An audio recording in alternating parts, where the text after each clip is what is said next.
Hi, welcome to the after show for Vampire the Masquerade episode 21? I think it's 21. Yep. 21. 21! We can drink in some states. Dakota can't. Sorry, Dakota. Legally, ever.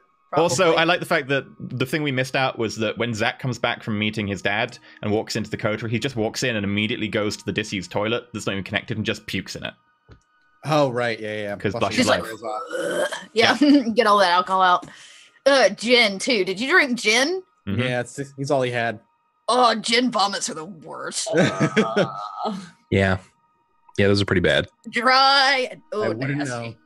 No, don't drink gin. Yeah, don't Don't I drink have gin. never puked from vomiting. I mean, wait. From drinking? I've never puked. Really? Lucky dog. Let me just tell you, you don't want to know why? Because you've not been partying with me. That's true. I am 32 years old, and I have been drunk a total of twice. What? Yeah. Did you time skip like I think we need to go 20 kidnap years Matt. there? No. I'll be 32 in like 45 days. I've never been drunk. Yeah. Wow. High five, man. Not without trying. My 21st birthday, I consumed over $400 in alcohol. Did you just have like one Or it really must be expensive like shot? a tank or something. Like your fucking liver works I'm- overtime. I'm like 6'5" and 500 pounds. So it takes it takes I a remember lot. meeting Bub for the first time in person. I was like, wow, you're so tall. I remember doing the calculation for Shadowrun on how much alcohol it takes to get a troll drunk, because I remember working out like how much alcohol it takes per like bit of muscle and then per bit of fat, etc. And then backlogging it and working it into how trolls get drunk. And I was like, it takes 2 bottles of vodka to get a troll drunk. So you're like half troll, so it'll take a bottle of vodka to get you drunk. It's not the first time someone's told me that. Oh, God. Yeah, I've never been drunk. I'm not sure I ever want to be drunk, but yeah, I've never been alcohol. there. I've never really enjoyed alcohol that much. That's been my thing. Like I'll publicly drink with friends and stuff, but it's usually like a drink, and it's usually like an old man drink. Like give me a Manhattan or give me like an old fashioned. I love that old fashioned. Oh, Just make me look like I'm 65. Yeah. I'm enjoying it. Old soul. Yeah. Patrick has an old soul. I guess Okay, so. well, I guess it's just me and you, Dot. Drink away. Well, When we'll we get turned the eventually fuck up. all I'll hang forget. out one day. Hopefully, I mean, Gen Con is in like August, and it's still Right. the like 4 greatest days in gaming. Yeah, Ever. Gen Con's great. Ever. I want to Maybe next RollCon. Please do. That too. Oh, yeah, What? next RollCon. Should we talk about the show? Oh, yeah. probably. Yeah. Probably should. Masquerade. What show is this? Oh, yeah, Vampire the Masquerade. Who cares about that? That was the episode. Yeah, So, okay, I will start with my first You question. clearly have a topic. Let's do That this. I still don't. Zach? What is going on? I don't. Am I missing something? For the No, whole, you like- well, yes, technically you are. I think you're forgetting something out of game. About 5 minutes of game. Yeah, outside of that. What did I Zach- feel like? Much like you, Zach lost a touchstone. With that, the convictions attached to that touchstone go away. That's going to change your personality. What were your convictions attached to your mother? Work your hardest. Always work your hardest. Well, that's gone. Or You know why that's gone? Because Ava worked her hardest and she still lost everything. So why bother? Mm-hmm. so. Okay. So whatever your conviction was. Oh, me. Everybody loses their sister. conviction. Everybody loses. Whoever lost a touchstone loses the conviction that was attached I to was it. attached to it. Because Yep. it's also representative of you as kindred stepping one step further away from what kept you human, quote unquote. So Zach's no longer trying to do... Everything for his sister. He's trying to protect you, but more just like, I don't care if I have to protect you by going against you. I still need to just protect That's- you. That's fine, but I just don't understand why you were like trying to convince me about Ollie. Like, Okay. what was? Ollie is the best chance to protect you. He's also a sane and level-headed voice that would be better to have around you and for you to accept more readily. At the same time, having Ollie better tied to Zach would help in several ways. So being able to Okay. tie Ollie to Ava would help Zach. So if like Ava and Ollie were in a relationship or something, that would make it easier Because we're already like really close because we're in the same coterie. So I didn't understand you trying to make me feel like romantically interested. You'd butt heads a bit less. Also, you'd open up to him and take on advice more easily because there would be that like more emotionally open. Yeah. And also, it would make it harder for you to betray the coterie because you actually have romantic attachment inside the coterie. Okay. Like, there are many different things where it just helps stabilize the influence. It's just a stabilizing influence in general, really. All right, I get it. That makes a little more sense. Yeah. Is it me, or has the chemistry in the coterie changed completely? Oh, completely. Yeah. Like it's 100% different now between all four of you. It's not that it's not worse. It is just very different. Man, like I almost want to go back and watch the first few episodes and see I can't watch them. It's hard for me to watch too. I cringe when I watch myself. Yeah, I was like, you're all kindred. I was so wrong on so many rules. I was like, oh yeah. I tried to go back and watch Just Around the Corner, and I just couldn't. I was so not because of myself. I was like, I can't watch this. Like, so I feel that. It's definitely easy for me to watch Just Around the Corner than the beginning episodes of this because like we were all still trying to find our feet. So hard, yeah. Oh man, like I was still learning. That was actually my first like streamed role-playing show. So I like was so nervous. Oh, wow. And I am like way more comfortable with you guys now than I was back then. Yeah. And so it's like just so natural now. But man, back then I was so it's so different. Everything's different. But yeah, the coterie is definitely the coterie chemistry is I guess Ava, Dakota didn't come in feeling different about anybody. No, but they feel super different about her, but like she came in wanting to have what she had before she left. Yeah. Which is why she's like, why is everybody being weird? Weird. Like, yeah. It was really fun to watch. I think like for Ollie's standpoint, he started shifting when the argument happened between him and Dakota. Absolutely. Yep. That was a big point for him because he realized that like he was very much an angry person and he got hot, like heated, and he just popped off. But then seeing Dakota come back and she's in good health and she seems enlightened and she's got newer clothes and makeup and her hair is different. Like it's like meeting someone again for the first time, if that makes sense. Yeah. And it's interesting because I had this conversation in my Discord all week. And one of the things that got talked about a lot is like, how is Dakota going to feel? And one of the things I thought a lot about is like, what does a bond do? Does it still leave aspects of the original personality, just subdues them, right? Like Dakota's wants don't go anywhere. She just ends up putting Bella first, right? There's like it subverts, not subdues. Yeah, it subverts. Right. It suppresses those things. But, within that, it doesn't change who she is. She still wanted to get out of the dress and back in her coat, right? Yeah. Correct. She still wants to save. Oh, sorry. Oh, okay. He still wants to save Ollie's son. Okay, apparently, you are now the storyteller, Bob. Congratulations. Oh, well. You've stepped up in the world. Well. The tables have turned. The tables have turned. Yeah, but there is that piece, I think, for Dakota where, like, Bella helped her understand a lot of shit, regardless of how much of it was true. Mm-hmm. Bella gave Dakota a chance to like ask questions openly and be vulnerable in a way that she's not been able to find in the rest of Kindred society. Yeah, the reason is though that she knows you're a loyal pup and just allows you to be open because she's like, oh, isn't it cute? The trained loyal dog who's 100% loyal. That may be the case, but she's also, I was thinking about this and almost brought it up in the Ava conversation, but like Dakota was raised by men. Her entire existence has been with men. Clyde was a man. Her stepfather, her mother wasn't really involved, and it's always been men in her life. And for the first time ever, there's this female figure. Cammy tried to be in your life. Actually, Cammy Cammy did not try to be in Dakota's life. Let's be fucking real here, okay? Cammy tried to be in the coterie's life to benefit her, and I will stand by that. She didn't want to have anything to do with Dakota. She wanted to use Dakota. No different than Bella is doing, but obviously the bond itself is changing that perspective for Dakota. But like, no. And not only that, not only the woman, but the most powerful woman in Chicago. The right. most powerful person in Chicago. And she never once told Dakota that she's wrong in anything that she does.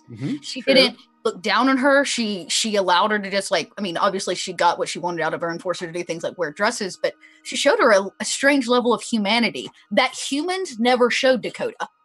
Because she is a Toreador. Oh, Toreador, and I love it. Right? And she made like you just Dakota. Like, oh, you feel so comfortable and warm, and you just feel like you belong or something. It's just like this weird good feeling that you feel because Toreador know how to exploit the things that people want or just anybody wants. Yeah.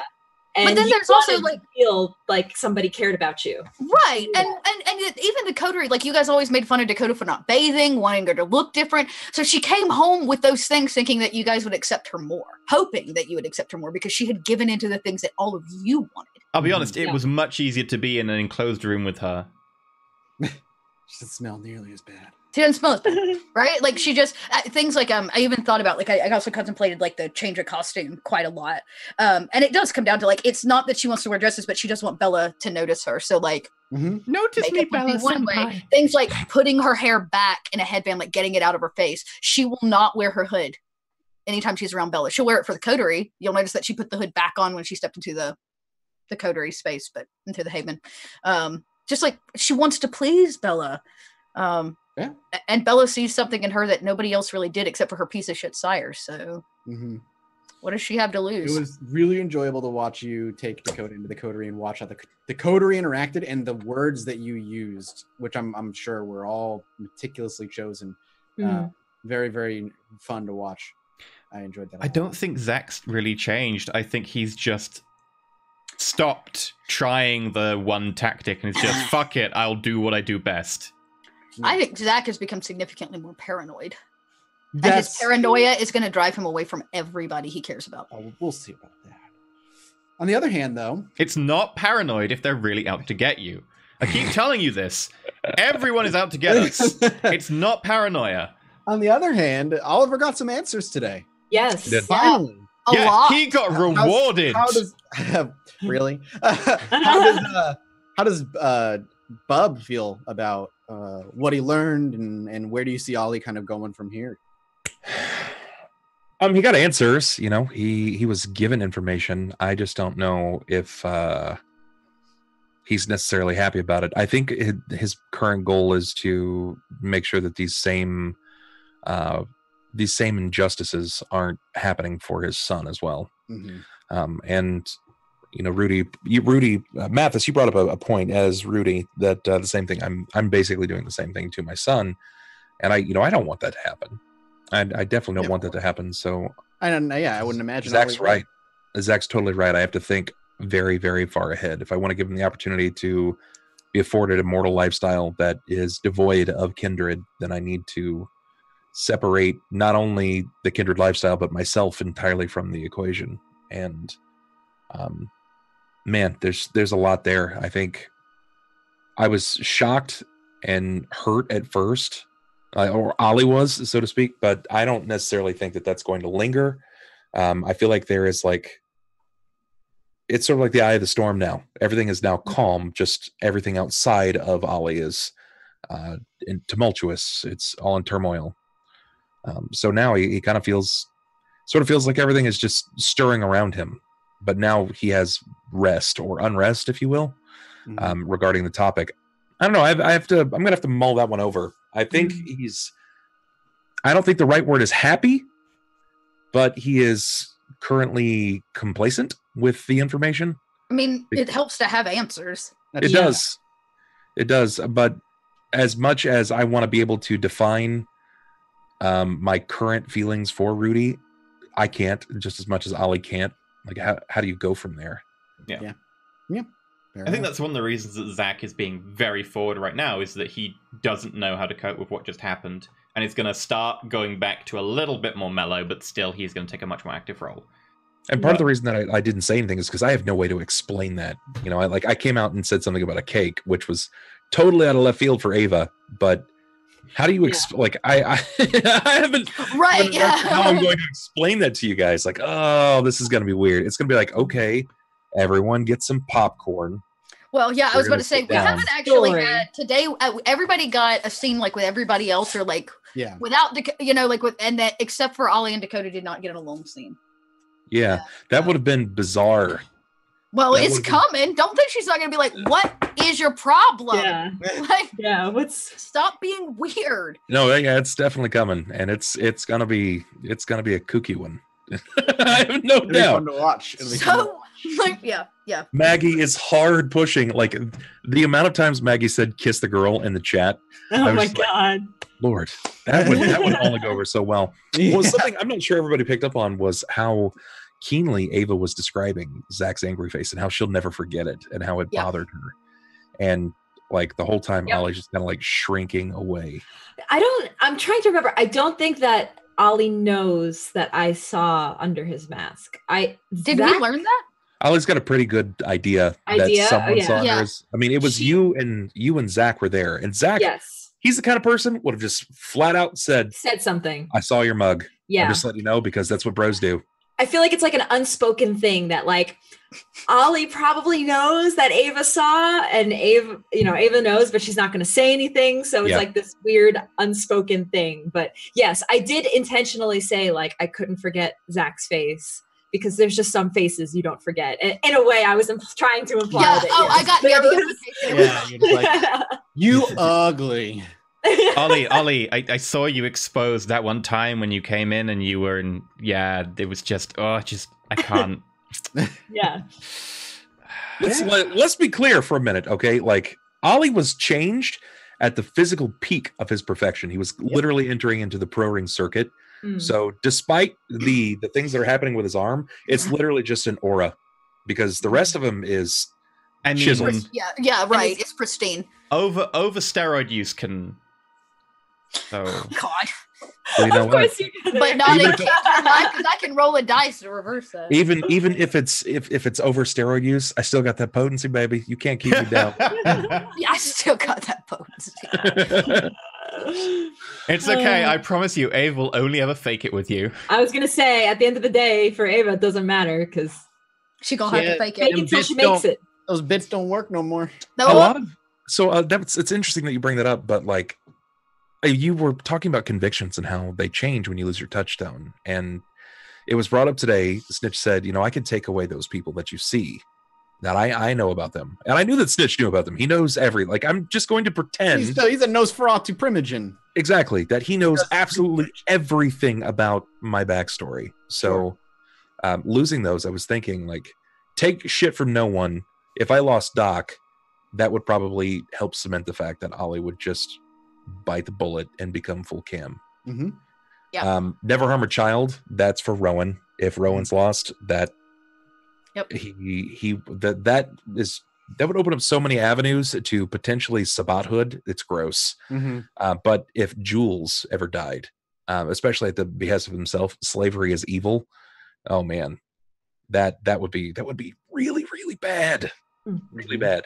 But when he said that, it was just like I kept thinking about Jules and how much my character has a tie to her, even though she's not really been brought up at like one time.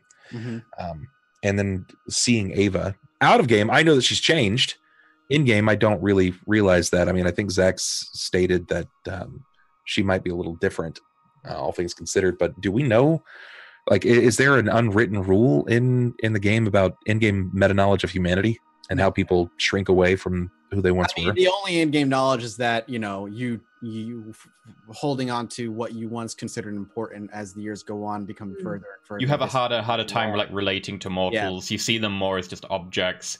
You have a harder time like really touching on like by the really way, vibrant emotions that are normally positive. You guys giving away mother's clothes to just some freaking. I was like some homeless people. Yeah, exactly. It's just that. It's just subtle changes in how they see things and like how the Camarilla and most older kindred act. That's like, it's like you're always looking at what your future is. Yeah. So there's no like mechanical slipping. Like you don't know that humanity is like a mechanical thing. Yeah, we just know that it's a continuum of like people lose track and touch with reality, and that's what humanity represents in a mechanical way. All older kindred don't enjoy having sex, But they For the most do. part, but they do it because they can get them information, or it's valuable, or it's an important puzzle piece. Or they slip into doing mutual blood bonds because that actually still feels good. Yep. It's also really frowned upon. Most neonates are 5 humanity, which is what you all are considered neonates. And then the older you get, the further you slip. Yeah, Ali is actually going to start going out of his way to begin doing things that generally help humankind, which is why he wanted to. You can earn humanity back that way, but it takes an extraordinary act of kindness, it takes compassion. The equivalent of like 70 XP worth of compassion, because that's what it takes in XP to go up from where we are. We could go dancing at the club. I would just yeah. Come on, Mathis, you gotta yeah. You've earned yourself like 1/10 of an XP. Just 700 more of those. Yeah, I don't know. I feel like you wouldn't really notice it on Ava. I mean, her eye color changes kind of weird, but your kindred, who fucking knows, that could be anything. Sure. Just as you get older, as you get more like detached people. I mean, you've seen Zach bleed from stigmata. Different colored eyes doesn't really stick out. It'll be over time as you realize how she treats mortals now and how she sees the world. That's when you'll realize, oh, she's really starting to separate and buy into the whole I am above. I'm curious, from a player's perspective, my conversation with Snitch, when I told him that I was serious about what I said, I meant what I said. And he was like, yeah, you'll do things for me at no cost. Mm-hmm. When was the last time that was ever even crossed that character's mind? Because canonly, you are Snitch, so you know all of the story of Snitch. When was the last time Snitch had something done for him without a favor expected back? Yeah. Oh God, he probably couldn't even remember. He's old, man. He's old, and the game isn't played that way. The thing is, if you give it willingly, the theory is you could also then take it back willingly. Whereas if you give it in boon, you can't take it back. I feel like it's just a matter of interpretation. And if he wants to ask, like at that point, I would just say, like, yeah, it's yours. You don't have to worry about it. Yeah. I want people to realize that Ollie is playing the game, but he's going to play it differently than everybody else. Mm-hmm. The thing is, if you give it without a boon and then say, oh, I won't take it back or whatever, it's still like, if you ever choose to do something different with it or whatever, they wouldn't be able to take it to the camera a lot, or they wouldn't be able to enforce it in the same way. So they kind of want it to be under the rules of, like, we can do things and there will be consequences. Yeah.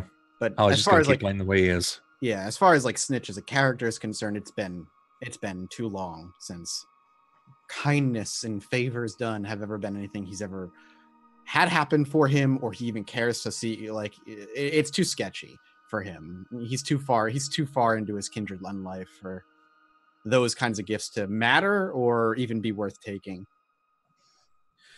He has his own past. And then we actually, before we wrap this up, we actually got to see good old Luke for the first time. The father.